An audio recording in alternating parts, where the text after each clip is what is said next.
Saya angkat satu kisah atau satu cerita tentang ilmuwan yang sebenarnya menolak Tuhan Allah, tapi dia sendiri dituhankan oleh pengikutnya.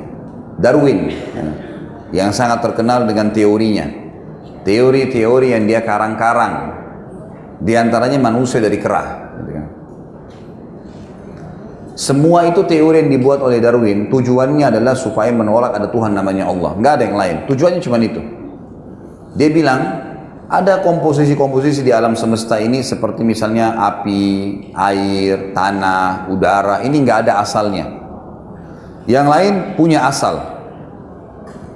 Jadi kalau misal dia bilang hewan-hewan yang terbang di udara itu, burung-burungan dan segala, berasal dari hewan darat. Dicarilah sama dia hewan darat yang kira-kira bisa digambar, diilustrasi sama dia, digambar. Cari yang sering digambar di buku itu kadal-kadalan. Kadal, nanti tiba-tiba dikasih proses tanda panah bagaimana bisa muncul sayapnya sampai jadi burung terbang. Hewan darat ini, yang tadi jadi burung itu kadal-kadalan, asalnya dari hewan lautan. Dicarilah ikan yang kira-kira mirip, lalu ikan itu digambar sama dia cuma lukisan saja. Kemudian ikan itu bergerak-bergerak bagaimana berubah menjadi kadal, sisiknya semua tercabut, kemudian jadi, itulah otak akal-akalan dia. Kalau ditanya oleh muridnya, lalu hewan air dari mana? Nah, dia bilang dari tanah, di air, nggak ada asalnya kalau tanah. Begitu saja. Anehnya banyak yang ngakuin ini, banyak yang ikutin.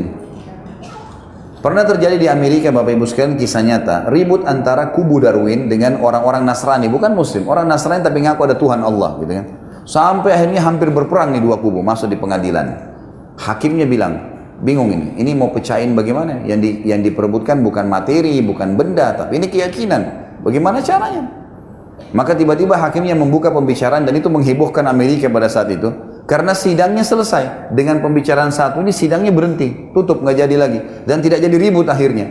Dan orang-orang yang mendukung Darwin pun itu jadi bingung, berhenti dengan teori-teori mereka.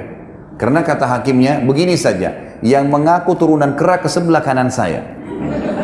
Maaf bapak-bapak ya. Itu cuma contoh pada saat itu. Jadi kata hakim, yang mengaku turunan kera ke sebelah kanan saya. Anehnya pendukung turunan Darwin tidak ada yang mau ke sebelah kanan hakim. Mereka kan dukung manusia dari kera, tapi nggak mau dibilang dari kera. Kalau orang beriman sudah tahu dari Adam, Adam dari tanah. Selesai, Al-Baqarah jelasin panjang lebar tuh. Dari dua lah Adam, dari tulang rusuk diciptakan Hawa, lalu dari dua ini berkembang biak. Surah An-Nisa ayat 1 menjelaskan masalah itu. Panjang lebar, gitu kan. Udah jelas semua. Orang beriman sudah tahu dari mana asalnya. Tapi mereka begitu. Baik. Darwin ini, Bapak Ibu sekalian, punya satu kisah sederhana sekali. Ini diangkat oleh Harun Yahya, ilmuwan muslim dari Turki, yang saya tidak tahu sebenarnya secara pribadi beliau bagaimana ya, tapi saya tahunya ada cuplikan di bukunya yang menurut saya jadikan sebagai pendapat yang bisa dipegangi khusus masalah poin ini saja ya. Jadi kalau ada pendapat Harun Yahya yang salah yang lain saya tidak tahu, tapi ini menurut saya tepat. Dia mengatakan waktu dia membantah teori-teori Darwin, dan sekarang cukup banyak DVD-nya yang diterjemahkan bahasa Indonesia yang membantah teori Darwin ini kan. Dia bilang Darwin menulis dalam bukunya bahwasanya pernah ceritanya Darwin, dia pernah jalan menuju ke kelasnya, mau ngajar lah istilahnya. Kan dia guru, ya. Dianggap orang yang cerdas. Di tengah jalan dia dihadang oleh burung merak. Burung merak ini nggak nyerang nggak apa, cuma menghadang di depannya Darwin, kemudian kepakin ekornya sama sayapnya. Keluarlah warna-warni yang sudah kita tahu di burung merak. Darwin ini punya tradisi, Bapak Ibu sekalian, kalau dia lihat begini, dia mesti cari tahu secepat mungkin dari mana asalnya, supaya murid-muridnya sebelum bertanya sudah dijelaskan. Dia mau ingin menutup semua pintu-pintu pertanyaan, gitu kan. Begitu dia lihat, dia bilang, sampai dia meninggal, di bukunya tertulis kalimat itu. Dia mengatakan, saya terus muak kalau saya mengingat burung merak yang menghadang saya, karena saya tidak tahu dari mana asalnya. Dia bingung dari mana asalnya. Dia mau bilang ini jenis burung-burungan, tidak bisa terbang. Mau dibilang hewan darat, tapi bersayap, gitu kan. Mau dicari yang mirip ikan, tidak ada yang mirip seperti itu. Gimana caranya? Dia meninggal, Bapak Ibu sekalian, orang yang dianggap cerdas oleh para pengikutnya, bahkan pengikutnya cukup banyak di dunia ini, meninggal dalam kondisi tidak tahu burung merak dari mana asalnya. Coba, dangkalnya itu loh. Kita burung merak kah, buaya kah, gajah kah, apa saja, Allah yang ciptain. Selesai, simpul. Sederhana sekali. Kelihatan tidak kelihatan, Allah yang ciptakan, kembali kepada dia semua. Dia mengurusnya, dia memiliki, dia mengawasi. Aman. Dan la ilaha illallah, tidak ada Tuhan selain dia. Cuma satu Tuhan yang kita wajib patuhi. Darwin yang dianggap pintar meninggal tidak tahu burung merak dari mana asalnya. Konyol sekali kan? Habis cerita Darwin. Ini cuma saya datangkan sampelnya saja. Baik, yang ketiga, filosof. Orang yang dianggap cerdas. Ada satu filosof dari negara Arab, Bapak Ibu sekalian, namanya Ihya Abul Madhi. Ihya Abul Madhi ini, orangnya terkenal cerdas sekali. Dan dia pintar menyusun kata-kata syair bahasa Arab. Tapi dia filosof. Ya, salah satu pemikir-pemikir yang menolak Tuhan. Filosof itu menolak Tuhan. Tidak ada Allah. Karena Allah tidak kelihatan. Dia susun ratusan bahkan ribuan syair selama dia hidup membantah Tuhan. Mana yang kalian katakan Tuhan itu? Perlihatkan kepada saya. Saya cuma mau yakin kalau yang saya bisa tahu, saya bisa lihat, saya bisa begini dan seterusnya. Datangkan ayat tidak dipercaya, hadis tidak percaya, dia memang tidak percaya. Saya pegang Tuhan itu, salaman. Nggak mungkin. Terus dia membantah Tuhan.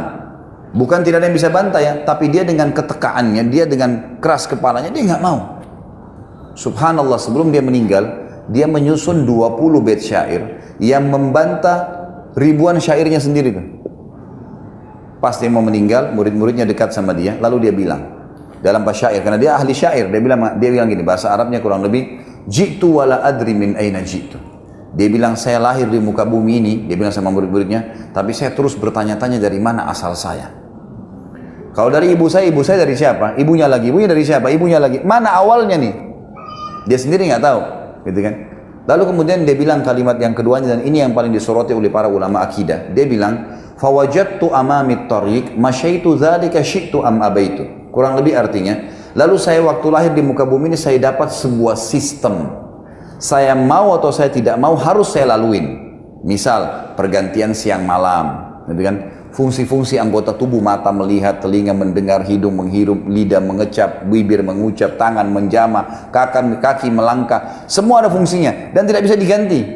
Nggak ada orang bisa makan dengan kupingnya, nggak bisa orang mendengar dengan telinganya, semua ada fungsinya. Ada sistem, mau tidak mau harus dia laluin, gitu kan? Anak manusia dari bayi, lahir dari rahim seorang ibu, bayi, anak-anak, remaja, tua, mati, sekuat apapun dia, semua ini dia bilang sistem yang luar biasa, saya mau atau tidak mau harus saya lalui. Lalu dia mengatakan, lastu adri, saya benar-benar bingung, atawilun hayati am qasir, apakah hidup saya ini masih panjang atau saya juga akan mati? Adakah yang bisa menjawab itu? Dia sekarang sudah sakit parah di ranjang. Kalau saya pun mati, ada apa setelah kematian itu? Masih tanda tanya besar, saya tidak tahu. Lalu dia bilang, saya terjemahkan, dia mengatakan langsung, kalau saya berbuat baik selama saya di dunia, selama saya hidup, saya masih kuat. Siapa yang menilai perbuatan saya itu baik dan siapa yang akan memberikan balasannya? Kalau saya berbuat buruk, siapa yang menilai itu buruk dan siapa yang akan menghukum saya? Tolok ukurnya ini siapa? Terus dia berkecamuk mengatakan, lastu adri, saya nggak tahu. Terakhir sebelum dia hembuskan nafas terakhir, dia mengucapkan kalimat penutupnya, dia mengatakan, amli hadza lugzun hallun amla. Ada nggak yang punya jawaban atas teka-teki ini? Kemudian dia menghembuskan nafas terakhir, meninggal dalam kondisi tidak tahu dari mana asalnya, apa tujuan hidupnya, mana baik, mana buruk. Inilah orang yang dianggap cerdas karena filosof. Habis hidupnya orang-orang kafir nih.